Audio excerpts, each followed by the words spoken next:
Hello students, कैसे हैं आप लोग।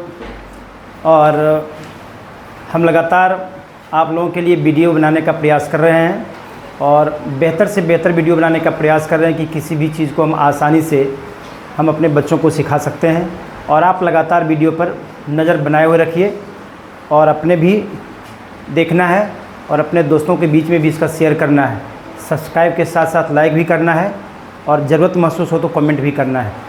तो आज हम केमिकल बॉन्ड की चर्चा कर रहे थे। केमिकल बॉन्ड में दो बॉन्ड बताए थे। एक था तुम्हारा इलेक्ट्रोवैलेंट बॉन्ड, जिसको कि हम लोग आयनिक बॉन्ड भी कहते हैं, और दूसरा था कोवैलेंट बॉन्ड। आज तीसरे बॉन्ड की बात है। तो तीसरा बॉन्ड जो होता है वो कोऑर्डिनेट बॉन्ड होता है। तीसरा बॉन्ड का नाम है कोऑर्डिनेट बॉन्ड। और कोऑर्डिनेट बॉन्ड को जानने से पहले एक टर्म होता है जिसका नाम है लॉन पेयर ऑफ इलेक्ट्रॉन। इसको हम लोग बोलते हैं lone pair of electron. Lone pair of electron अच्छे से समझना है। एक कंपाउंड लेते हैं जिस कंपाउंड का नाम है अमोनिया। ये कंपाउंड है अमोनिया है। अमोनिया में क्या होता है कि अमोनिया नाइट्रोजन और हाइड्रोजन का 3 एटम होता है। 1 atom of nitrogen and 3 atoms of hydrogen. ये तीनों हाइड्रोजन और नाइट्रोजन आपस में कंबाइन करके अमोनिया बनाता है। अब देखना यह है कि अमोनिया जो होता है, अमोनिया में नाइट्रोजन होता है और ये नाइट्रोजन का 7 होता है। हम इसको डिस्ट्रीब्यूट करते हैं इसके इलेक्ट्रॉन को सेल में, तो 2, 5 और 3 होता है। 2, 5 और 2, 5 होता है। तो ये K सेल में हो गया 2 और L सेल में हो गया 5। तो लास्ट ऑर्बिट जो होता है इसका L है और इसमें नंबर ऑफ इलेक्ट्रॉन की संख्या 5 है। यहाँ ये भी अनस्टेबल है क्योंकि इसका लास्ट ऑर्बिट क्या है, फुलफिल नहीं कर रहा है। चाहिए इसको 8 लेकिन है इसमें 5। इसको 3 इलेक्ट्रॉन की आवश्यकता और भी होती है। और यहाँ पर हाइड्रोजन है, 3 एटम्स ऑफ हाइड्रोजन। हम तीनों हाइड्रोजन को बारी बारी से इसके इलेक्ट्रॉन को डिस्ट्रीब्यूट करके दिखाते हैं सेल में। तो हम देखते हैं कि फर्स्ट सेल ही लास्ट के सेल कर जाता है। प्रत्येक हाइड्रोजन को भी एक एक इलेक्ट्रॉन की आवश्यकता है और यहाँ पर कोई एक दूसरे को डोनेट नहीं कर सकता है और ना ये गेन कर सकता है। यहाँ पर क्या होगा, सिचुएशन ऐसा है कि आपस में शेयर करने के बाद ही अपने अपने लास्ट ऑर्बिट को कंप्लीट कर सकता है। तो शेयर के माध्यम से इसको हम बताते हैं कि मिडिल पॉइंट में हम नाइट्रोजन को रखते हैं, एक इलेक्ट्रॉन, दूसरा और तीसरा, और यहाँ पर 1 पेयर है। हम देखते हैं कि एक इलेक्ट्रॉन हाइड्रोजन का देते हैं यहाँ, एक इलेक्ट्रॉन इस हाइड्रोजन का देते हैं यहाँ, और एक इलेक्ट्रॉन यहाँ देते हैं हाइड्रोजन का। तो इस तरह से हाइड्रोजन जो होता है वह नाइट्रोजन के एक इलेक्ट्रॉन को लेकर के अपने ऑक्टेट को पूरा कर लेता है और प्रत्येक हाइड्रोजन इस तरह से अपने ऑक्टेट को पूरा कर लिया। अब यहाँ पर देखना है कि नाइट्रोजन भी जो होता है वो हाइड्रोजन के एक एक इलेक्ट्रॉन को अपने साथ शेयर करने के बाद इसका लास्ट में ऑक्टेट जो होता है 2, 4, 6, 8 ये कंप्लीट कर लेता है। तो इस तरह से अमोनिया का निर्माण हो जाता है।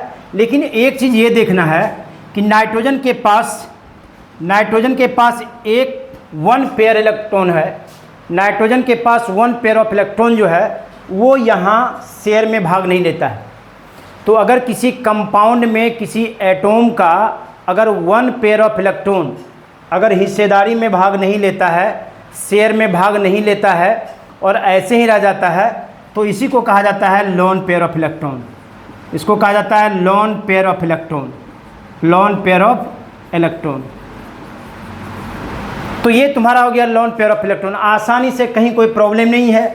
नाइट्रोजन के पास एक जोड़ा इलेक्ट्रॉन 1 पेयर ऑफ इलेक्ट्रॉन ऐसा है जो हाइड्रोजन 3 एटम्स ऑफ हाइड्रोजन जो है इसके साथ शेयर में भाग नहीं लेता है।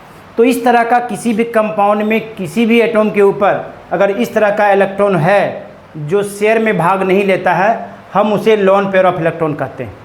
ये तो हो गया। अब हम आगे बढ़ते हुए हम ये बताना चाह रहे हैं कि कोऑर्डिनेट बॉन्ड है क्या। कोऑर्डिनेट बॉन्ड को हम कैसे रिप्रेजेंट करते हैं और हम काफ़ी इजी वे में समझाने का प्रयास करते हैं। तो यहाँ पर हम लेते हैं, सबसे पहले हम ऐसा लेंगे कि किसके पास इलेक्ट्रॉन बचा हुआ है जो शेयर में भाग नहीं लेता है, दूसरे को इलेक्ट्रॉन दे सकता है। तो हम यहाँ अमोनिया लेते हैं NH3 और NH3 को हम फिर से रिप्रेजेंट करते हैं। यहाँ पर 2 इलेक्ट्रॉन है और यहाँ पर इस तरह से ये एक एक इलेक्ट्रॉन हो गया नाइट्रोजन का और एक एक इलेक्ट्रॉन यहाँ हाइड्रोजन का हो गया। इस तरह से हम लोग लिखते हैं। यहाँ पर अमोनिया का हो गया, electronic dot structure of ammonia. अब यहाँ पर क्या है कि यहाँ पर ये नाइट्रोजन के पास 1 पेयर ऑफ इलेक्ट्रॉन है। अब एक ऐसे एटम्स को खोजना है जिसको इलेक्ट्रॉन की आवश्यकता होती है, तो हम यहाँ पर देख रहे हैं एक हाइड्रोजन आयन। हाइड्रोजन पर प्लस चार्ज का मतलब होता है कि हाइड्रोजन के पास जो एक इलेक्ट्रॉन है वह एक इलेक्ट्रॉन किसी को डोनेट कर दिया है, तो हाइड्रोजन के पास एक भी इलेक्ट्रॉन नहीं है।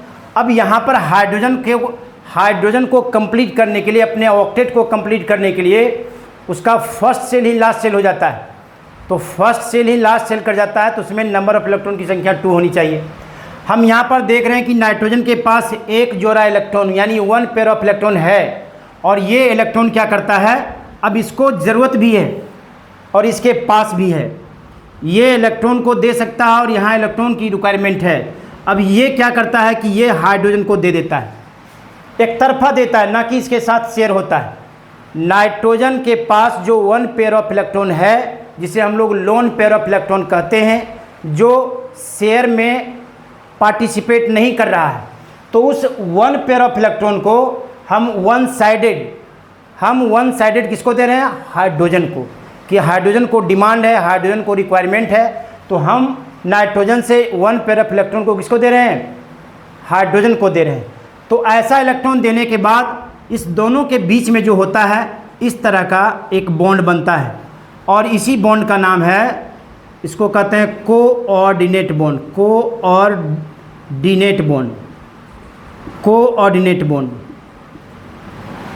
जब कोई एटॉम्स किसी दूसरे एटॉम को 1 पेयर ऑफ इलेक्ट्रॉन से उसको मदद करता है ज़रूरत के समय में, तब वो दोनों के बीच में जो रिश्ता तय होता है उस रिश्ते का नाम है कोऑर्डिनेट बॉन्ड। क्या नाम है, कोऑर्डिनेट बॉन्ड। इस तरह से और भी एग्जाम्पल है, सल्फर डाइऑक्साइड का है, सल्फर ट्राइऑक्साइड का है, कार्बन मोनोऑक्साइड का है। ये सब एग्जाम्पल को हम आसानी से देख सकते हैं और कर भी सकते हैं।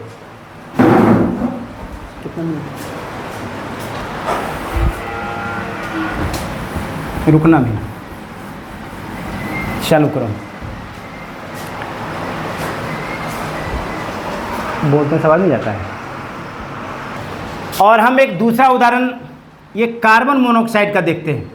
इसको हम लोग कहते हैं कार्बन मोनोऑक्साइड। इसमें कार्बन है तो कार्बन का 6 होता है, तो ये होता है 2 4, और यहाँ पर ऑक्सीजन होता है तो 2 8 हो जाता है। ये 2 है और ये 6 है। अब K सेल भरा हुआ है, L सेल में कार्बन का 6 है, कार्बन का 4 है, और यहाँ पर ऑक्सीजन का 6 है। अब यहाँ पर क्या होता है कि दोनों को अपना ऑक्टेट पूरा करना होता है। यहाँ पर पहले क्या होता है कि ये कार्बन है और यहाँ पर ये ऑक्सीजन है। ये कार्बन क्या करता है कि इसके लास्ट ऑर्बिट में 4 है और इसके लास्ट ऑर्बिट में 6 है। तो अब इसको जो मिनिमम शेयर में जो भाग लेता है, जिसमें दोनों का ऑक्टेट पूरा हो जाए, लेकिन दोनों का ऑक्टेट मिनिमम में पूरा नहीं होता है, तो ऑक्सीजन जो है वह शेयर में भाग लेगा। 6 है तो 2 इलेक्ट्रॉन की आवश्यकता इसको है, इसका रिक्वायरमेंट 2 इलेक्ट्रॉन्स है। तो जब भी ये शेयर में भाग लेगा तो 2 इलेक्ट्रॉन्स लेगा। जब 2 इलेक्ट्रॉन इसका भाग लेगा और 2 इलेक्ट्रॉन इसका भाग लेगा तो 6 + 2 = 8 हो जाता है, और 4 + 2 = 6 हो जाता है। फिर भी इसको 2 इलेक्ट्रॉन्स की आवश्यकता होती है। तो सबसे पहले हम क्या करते हैं कि यहाँ कार्बन का 2 इलेक्ट्रॉन और इस ऑक्सीजन का 2 इलेक्ट्रॉन, और ये 2 2 4 और 2 6 2 4 2 6। यहाँ पर ऑक्सीजन के लास्ट ऑर्बिट में नंबर ऑफ इलेक्ट्रॉन की संख्या 6 है, तो हमने 6 से डेकोरेट कर दिया, रिप्रेजेंट कर दिया। And this is the electronic dot structure of oxygen atom. अब यहाँ पर कार्बन का है तो कार्बन का 4 है, तो 2 यहाँ कर दिए, 2 यहाँ कर दिए, इस तरह से हो गया।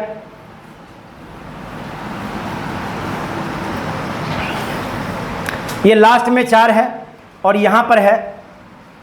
अब क्या होता है कि अब इसके साथ साझा करता है, रोको तुम। और देखना अब ये है कि ये ऑक्सीजन जो है कार्बन के 2 इलेक्ट्रॉन से साझा किया, तो साझा करने के बाद ऑक्सीजन का ऑक्टेट कंप्लीट हो गया।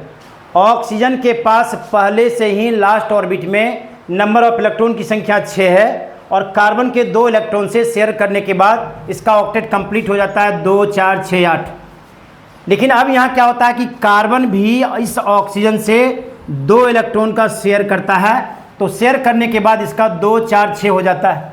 अभी भी कार्बन को 2 इलेक्ट्रॉन की आवश्यकता है, ये रिक्वायरमेंट है। तो इस सिचुएशन में क्या होता है कि ये ऑक्सीजन जो होता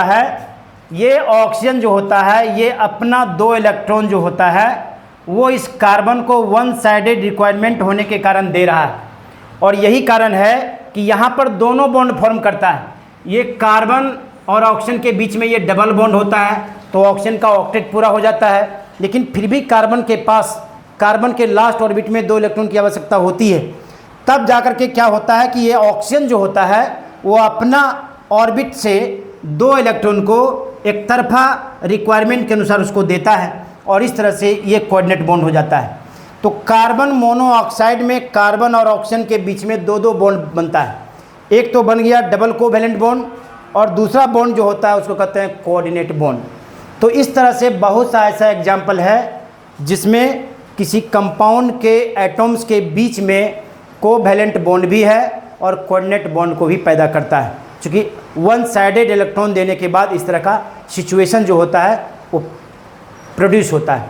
तो हम समझते हैं कि तुम लोग आसानी से समझ गया होगा, और अगर ऐसा दिक्कत हुआ होगा तो कमेंट बॉक्स में जाकर के कर सकते हो और हम फिर इसको हम बताएंगे। धन्यवाद।